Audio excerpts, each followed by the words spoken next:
আমি ওকে লিখেছি যে কি যে বলতো আলভি ঢাকা গেলে সব ঠিক হয়ে যাবে, দূরে আছে তো তাই যন্ত্রণা হচ্ছে। হ্যাঁ, এই যে আমি ওকেগুলো লিখেছি। এবার এই যে দেখেন, আপনার সামনে স্ক্রল করি, এই যে ওর ফ্রেন্ডদের কথা বলতেছিল যে 3টা বাচ্চা, ওদের একই টাইমে ওরা মানে ক্যাজুয়াল কনভারসেশন আর কি। হ্যাঁ, আমি যে 7-8 শুটিংয়ে যে শুটিংয়ের কথাবার্তা হচ্ছে, আমি আমার ফ্রেন্ডের বিয়ে হবে ওর সাথে বলতেছিলাম যে আমার ফ্রেন্ডের বিয়ে, আমি শুটিংয়ে, আমি এখন যেতেও পারতেছি না, এই ধরনের কনভারসেশন আমি ওর সাথে করেছি। হ্যাঁ, ওর ফ্রেন্ডের কথা, এটা একটু স্ল্যাং আছে ওর পক্ষ থেকে, কিন্তু এই যে ও এই যে আমাকে আলভির ব্যাপারে লিখছে, আমি ওকে লিখছি যে ভালো হয়েছে নাহলে রিজিককে পাইতা কই। হ্যাঁ, ও লিখছে রিজিক আমার লাইফের একমাত্র ব্লেসিং, আলহামদুলিল্লাহ, the way he takes care of me. আমি লিখলাম মাশাল্লাহ, ইউ আর অ্যাকচুয়ালি ব্লেসড। ঠিক আছে, এরপরে যে স্ক্রিনশটগুলো আমি দিয়েছি,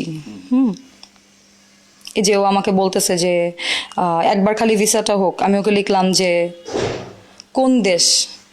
ও লিখলো মানে ইউএসএটা আমেরিকাটাও একটু ওর মতো করে, যেটা আমাদের ক্যাজুয়াল কনভারসেশন হতো ভাবে ও লিখেছে ওখানে। হ্যাঁ, এবং একবার খালি ভিসাটা হোক, প্লিজ দোয়া করো। এই যে এই কনভারসেশনগুলো, এগুলো আসলে বলে বলে বলার কিছু নাই, স্ক্রিনশটগুলো অলরেডি আমার সোশ্যাল মিডিয়াতে আছে।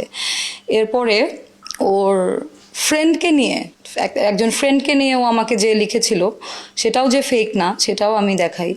আমার আসলে এখানে ফেক করার, এই যে ও আমাকে 31-এ একসাথে নেপালে যেতে বলছিল।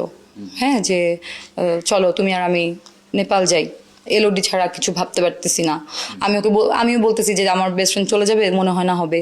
ও বলতেছে তোমার আর আমার টিকিট আমি দেখতেছি। আমি একটু ফিনান্সিয়াল কথা বলতেছিলাম ওকে, যে এখন এতগুলো টাকা খরচ করতে পারবো না নেপালে গিয়ে। আর ও বলতেছে আরে তোমার 1 লাখ টাকা লাগবে 2 দিনের জন্য। এই যে এই নর্মাল কনভারসেশনগুলা আমাদের নর্মালি ক্যাজুয়াল, যে কস্টিউম নিয়ে কথা হচ্ছিল। তারপরে এই যে ও নিজে লিখেছে, দেখেন যে ও লিখেছে আদিবাসী মিজান ডিরেক্টর নাম দিয়ে লিখেছিল, এখানে স্ক্রিনশটটা অ্যাভেলেবেল আছে। আমি ওকে লিখছি যে রিজিককে শুটিংয়ে দিয়ে যায় ও দরকার পড়লে, তুমি কাজ করো। এই জিনিসগুলো ওর সাথে আমি কথা বলতেছিলাম। ও একবার আমাকে এটাও লিখছিল যে ওকে আলভি একবার বলছিল যে ওকে নিয়ে নাটক বানাবো, অনেক আগে একটা নাটক ওকে করাবে। ও আমাকে বলছে যে আমি আলভি একসাথে একটা নাটক করবো না, তুমিও থাইকো ওইখানে, যদিও আমার অ্যাক্টিং দেখে তুমি বমি করে দিতে পারো। মানে এরকম কনভারসেশন ওর সাথে আমার হয়েছে। এখানে কিছু স্ল্যাং আছে, আমি দেখাবো না। ওর বান্ধবীর থার্সডে নাইট টাইট ওরা করবে, এগুলো নিয়ে কথা হচ্ছিল। এই দেখেন, আমি ওকে লিখতেছিলাম যে আমার ফ্রেন্ডরা চলে যাবে, মানে আমার এক ফ্রেন্ড চলে যাবে, কেউ অমুক দেশে কেউ তমুক দেশে। ও বলতেছিল ও চলে যাবে। তারপরে এই যে আমি ওকে লিখছি যে মাঝে মধ্যে দেশে এসে আমার সাথে দেখা করে যাওয়া, পাগলাগারোর থেকে বেশি দিনের বাকি নেই আমার ওখানে যাইতে। ও লিখছে ওর ফ্রেন্ডদের নাম দিয়ে লিখছে, তৃষাকে নিয়ে, তারপর দেখা যাচ্ছে নাম বলবো না, এই যে এখানে লেখা আছে ওর ফ্রেন্ডদেরকে নিয়ে ও সাপ বলে সম্বোধন করেছে। ঠিক আছে, আমি ওকে বলছি যে তোমার একটা নতুন ফ্রেন্ড আছে, ওর আরেকটা ফ্রেন্ড আছে যার সাথে আমার একবার দেখা হয়েছিল আলভির গত বছরের বার্থডেতে, তার কথা আমি জিজ্ঞেস করলাম। তারপরে ওর ফ্যামিলি নিয়ে যে আমাকে কথাগুলো বলেছে। ঠিক আছে, তারপরে এই যে আমি আরেকটা স্ক্রিনশট দিয়েছিলাম গাড়ি কেনা নিয়ে, ও আমাকে বলতেছিল গাড়ি কিনো, লং ড্রাইভে যাব, বা অমুকের গাড়ি আছে। আমি ওকে বলতেছিলাম যে জানো অমুক স্পেসিফিক নায়িকা ও গাড়ি নিয়ে বের হয় আর আমি রিক্সা দিয়ে সেটে যাই। মানে এটা আমি মানে একটু থাকে না, স্যাটায়ার করে দুঃখ করেই বলতেছিলাম। ও এটা নিয়ে আমার সাথে কথা বলছে। তো যাই হোক, সবগুলো দেখানোর তো আসলে কিছু নাই।